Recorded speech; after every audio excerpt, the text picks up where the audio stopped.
السلام عليكم، عاملين ايه؟ يا رب تكونوا بخير. صلوا على النبي. والله نبدا في الفيديو بتاعنا زي ما شفت كده في الصوره والعنوان، وزي ما احنا عارفين الوقايه خير من العلاج. فانا النهارده جاي اعطيك بعض العلامات دي اول ما تشوفها على وجهك او وجه اي شخص لازم تحذره من امراض محتمله شائعه، زي مثلا امراض القلب، امراض الكلى، امراض الرئه، امراض ايا كان. كل ده بيظهر على الوجه، وده ما يسمى بالفراسه الطبيه، ومتعلق اكثر بحاجه اسمها فراسه التنبؤات. واحده واحده بس كده عشان انت ما عدتش فاهم مني حاجه، وواحده واحده هفهمك ايه هو الموضوع ده اصلا. الموضوع بحد ذاته ان انت اول ما بتشوف مثلا يعني دكتور دخل له مريض وليكن وشه شاحب، مصفر، عينه صفرة، مش عارف ايه. غالبا الدكتور بيتوقع يعني لو لقى عنده في العين مثلا جوندايس او ايا كان له علاقه بالاصفرار مثلا في الوجه، فبيتوقع ان الكبد فيه حاجه. ده ليه؟ ده مش نابعه من الفراسه الفطريه، لا ده حاجه اصلا بيدرسوها فعلا في الطب، والاعراض اللي بتكون ظاهره على الوجه او على الشخص ذات نفسه، وده منذ قديم الازل وحاجه معروفه من زمان. وده اللي بيثبت يعني صدق ان الاعضاء الداخليه بتاعه الجسد مرتبطه بشكل وثيق باعضاء الوجه، زي العيون، الانف، وكل منطقه لها علاقه بحاجه معينه. يعني مثلا العيون او المنطقه اللي هي بتاعت اكياس العين مثلا اللي تحت دي، والاكياس برضو اللي هو يعني بنسميها الايلايد اللي هو اللي فوق ده، بنسميه يعني الاجزاء المتخصصه في وظائف الكلى. ومثلا عندك جسر الانف اللي هي المنطقه دي مثلا بنسميها يعني لها علاقه بالمعده، ليها علاقة بالمعدة والرئة، وممكن شوية الطحال والبنكرياس وأمراض القلب. في حاجات كتير أوي على فكرة لها علاقة بالأنف. يعني الأنف ده أصلا بنسميه يعني تقريبا هو أهم حاجة في الوجه لها علاقة بالأمراض الشائعة اللي بتحصل. وده بسبب إن يعني هعطيك مثال، مثلا المنطقة اللي في النص دي ليها علاقة بالأعضاء الموجودة في وسط الجسد. يعني مثلا من الأنف لتحت لحد فوق كده في منطقة الحجاب الحاجز مثلا، وانت طالع لفوق لحد مثلا القلب والأوعية الدموية الموجودة فيه. انا بعطيك مثال يعني، انما الصراحة الموضوع اعمق من كده بكتير.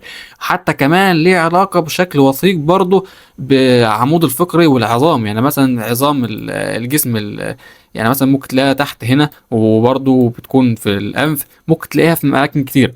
طيب ايه بقى موضوع الغيب والتوقع؟ انت جاي تدجل علينا ولا جاي تستهبل ولا ايه نظامك يا عم احمد؟ شوف يا سمير، خلينا كده متفقين ان انا النهارده شايف عند شخص ان مثلا هنفترض ان الكلى عنده فيها مشكله ما. يعني مثلا هنفترض ان عنده ارهاق شويه في الكلى، تمام؟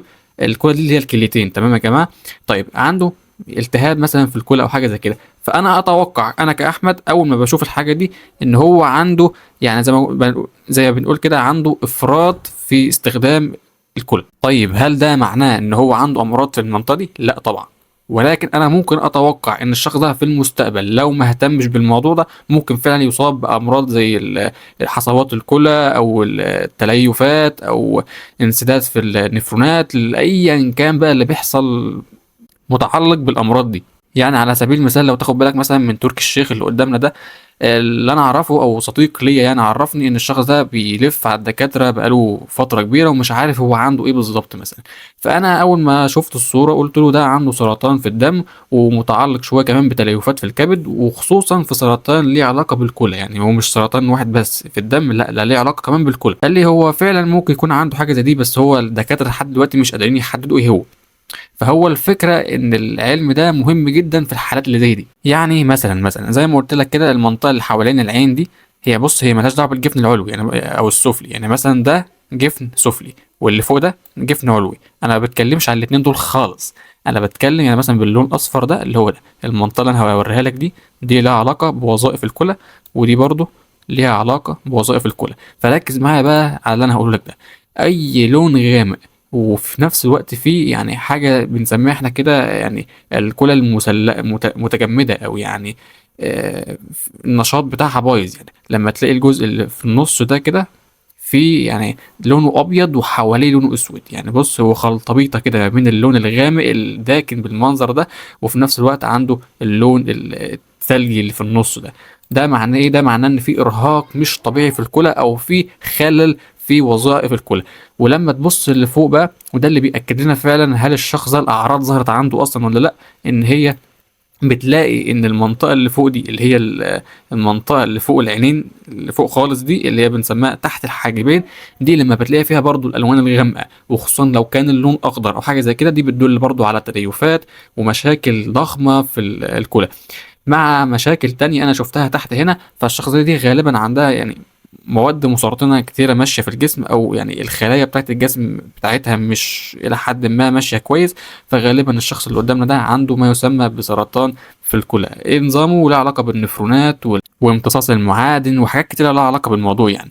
انا دلوقتي مش عارف افصل بالمعنى، لان مثلا هعطيك حاجه مثلا ان مثلا اللي هيشوف الحواجب دي هيقول الشخص ده عنده مشاكل في الكبد، ولكن هو ما عندوش مشاكل في الكبد، هو عنده حاجه اسمها اعراض. دي اعراض الكبد متضرر بسبب ان الكلى مش شغاله بشكل كويس. ان على فكره الجهاز الهضمي والاخراجي وحتى التنفسي والدوري كلهم يعني ايه، بيشتغلوا مع بعض في مجموعة واحدة. لو وظيفة معينة باظت غالبا الوظيفة اللي بعدها بتبدأ تتأثر، اللي بعدها بتبدأ تتأثر، الجسم كله بيبدأ يتأثر والأعراض دي بتظهر. فسبحان الله يعني هي بتكون سلسلة كده من العمليات اللي بتمشي ورا بعض. لو ترس معين باظ في التروس الموجودة دي غالبا بيحصل مشكلة كبيرة. فطبعا ده ملوش علاقة بالغيب. لما بشوف حاجة زي دي عنده مثلا احمرار قوي في المنطقة اللي تحت هنا، واقول له خد بالك انت ممكن يحصل لك حاجة واحد اتنين تلاتة في الكلى، يعني انا مش بتوقع بالغيب، انا عندي حاجة بتقول ان هو ممكن يحصل حاجة زي دي. هي الفكرة مبنية على التوقع، ولكن هو في العموم اسمه تنبؤ. يعني مثلا انت لما تشوف الطقس مثلا، يعني بص في السماء كده تلاقي الدنيا مغيمة وسحب، الدنيا مظلمة خالص في عز النهار كده، اعرف ان الدنيا طبعا هتشتي او هيحصل حاجة، برق رعد، ما تفهمش بقى اللي هيحصل، هو غالبا هتتنبأ ان في حاجة هتحصل. هو ده اللي احنا بنلعب عليه اصلا، او دي المدرسه الجديده. تعالى بقى، عشان في حد سالني اصلا على موضوع المدرسه وانت متخصص ازاي ومش عارف ايه والكلام الفارغ اللي بيحصل ده. مبدئيا اي حد هيقول لك ان هو متخصص في العلوم اللي هي لها علاقه بالفراسه، ايا كانت فراسه شخصيه، فراسه طبيه، فراسه ايا كان، اعرف ان هو بيكذب عليك وبيسوحك. ليه بقى؟ لان اولا دي اجتهادات شخصيه. يعني ايه اجتهادات شخصيه؟ يعني الابحاث الموجوده اصلا اثبتت ان العلم ده يعني علميا، او الغرب لما عملوا ابحاث على الموضوع ده قالوا ان العلم ده مزيف، او يعني مش قادرين يثبتوا صحته. تمام؟ ده مش معناه ان هو اصلا غلط، خد بالك العلم ده مش غلط، ولكن هم مش قادرين يثبتوا صحته.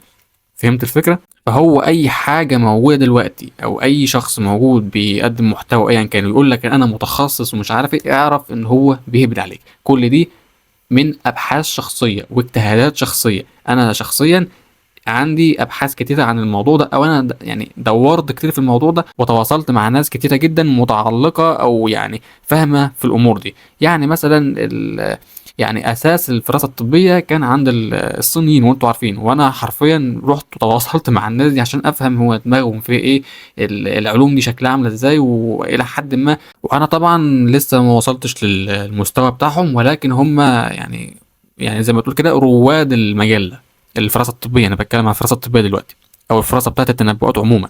فحتى الصينيين اللي هم بيستخدموا العلم ده ما يقدروش يقولوا لك ان هم متخصصين، لان ما فيش جهه معينه او جهه مركزيه معينه بتقدم لك العلم ده على اساس تخصص، او على اساس ان هو اصلا مبني على دليل وعلم. لان لحد دلوقتي العلم مش قادر يثبت صحه الكلام ده، او هم مش عاطينه اهتمام كافي اصلا ان هم يثبتوا صحته. دي حاجة. الحاجة التانية هنتكلم تاني برضو عن الفراسة، اللي هي الفراسة في العموم.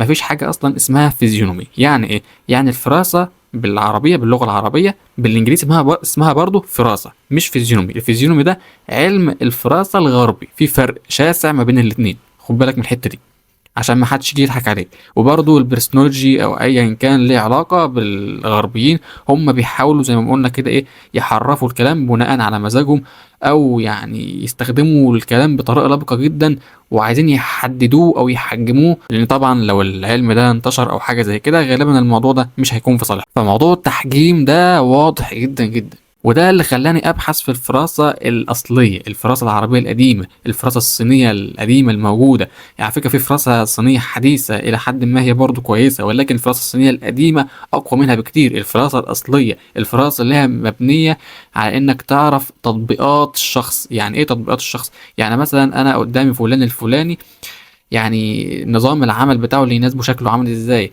العمل اصلا يعني يفضل يشتغل في ايه وما يشتغلش في ايه، حاجات لها علاقة برضه في الزواج، يتجوز مين وما يتجوزش مين، كلها اسمها فراسة تطبيقية او فراسة حياتية. وعن موضوع الشهادات والكلام ده، انا عندي شهادات منهم، بس طبعا انا مش هينفع اعرض اصلا الجهات اللي انا اتعلمت منها العلوم دي اللي هي الصينيه طبعا، لان انا مش عايز شوشره او مش عايز يحصل مشاكل كتيره ليا في المواضيع دي. وطبعا الناس اللي بتتكلم بقى بتخصص ومش تخصص هم اصلا ما يعرفوش انا بتكلم في ايه عشان يبداوا اصلا يجادلوني فيه، او اللي هو ده تنبؤ ومش تنبؤ ودجل ومش عارف ايه. هو انت اصلا مش فاهم انا بتكلم في ايه، انت مش هتعرف تجادلني في حاجه انت مش فاهمها. اعتقد الكلام منطقي، ودي اخر مره اصلا هرد على الناس اللي هي بالمنظر ده. فبرضو الدرس المستفاد من الفيديو ده ان انت اولا تاخد بالك من الامراض الكلى او الكلى يعني، من المناطق اللي هي بتكون هنا. وبرضو على فكره الاذن لازم تكون حجمها الى حد ما كويس عشان تكون وظائف الكلى تقدر تجزم ان هي كويسه يعني. وبرضو على فكره، وبرضه الفكره ان انت تكون ملم بالفسيولوجي بتاعت الجسم، يعني مثلا اعضاء الجسم شغاله ازاي، القلب في هنا ليه كلام، وفي اللسان، وفي الفم على فكره اللي هو يعني ليه علاقه باللسان، وبرضه في القلب ليه علاقه بالاذن، ليه علاقه برضه بالمنطقه اللي هنا في العيون.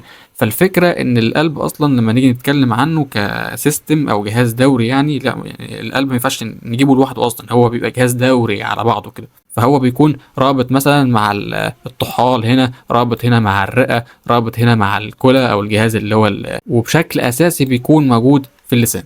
انا بعطيك مثال، في اي علامات مش كويسه، اي حاجه مش مظبوطه تبدا تحصل في اماكن زي دي مثلا، بنبدا نتوقع ان في حاجه مشكله هتحصل. وده مبني على الفراسه اصلا اللي هي الشخصيه كمان، يعني مش فراسه طبيه بس. يعني مثلا هنفترض ان انا قدامي علامه مثلا، وليكن الشامه اللي قدامنا دي، الشامه اللي قدامنا دي بتقول ان الشخص ده غالبا هيحصل له مشاكل في الزواج.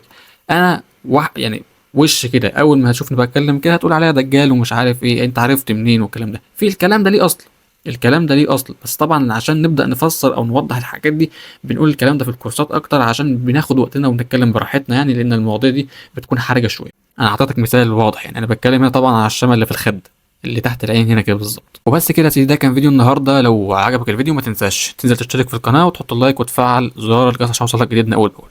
سلام.